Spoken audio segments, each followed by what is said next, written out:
బుచ్చిరెడ్డిపాలెం మండలంలోని దామరమడుగు గ్రామం వద్ద రోడ్డు ప్రమాదం చోటు చేసుకుంది. ఓ ద్విచక్ర వాహనదారుడు ప్రమాదవశాత్తు రోడ్డుపై పడి ఉన్నాడు. దీన్ని గమనించిన ఓ కారు సడన్ బ్రేక్ కొట్టాడు. దీంతో వెనక్కి వస్తున్న మరో 2 కార్లు అదుపు చేయలేక ముందు ఉన్న వాహనాన్ని ఢీకొట్టడంతో ఓ కారు ముందు బాగా పూర్తిగా దెబ్బతినింది. అయితే ఎవరికి ఎటువంటి ప్రాణాపాయం కలక్కపోవడంతో ప్రజలు వాహనాల్లో ఉన్న వాహనదారులు ఊపిరి పీల్చుకున్నారు. ఇలా తరచూ దామరమడుగు గ్రామం వద్ద రోడ్డు ప్రమాదాలు జరుగుతుండడంతో ప్రజలు కూడా భయాందోళన చెందుతున్నారు. హైవే అథారిటీ ఎటువంటి భద్రతా చర్యలు తీసుకోవడం లేదని స్థానికులు ఆవేదన వ్యక్తం చేస్తున్నారు. ఇకనైనా ప్రమాదాలు జరగకుండా వాటిని నివారించే చర్యలు అధికారులు తీసుకోవాలని కోరుతున్నారు.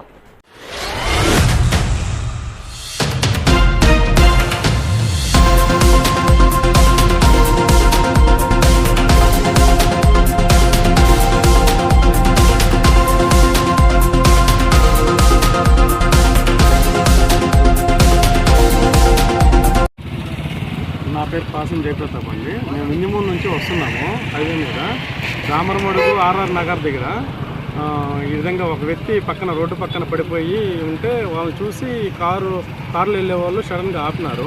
2 కార్లు ఆగినాయి. మాది 3వ కారు. ఈ విధంగా కార్లు గుద్దుకొని మాది బాగా డ్యామేజ్ అయింది.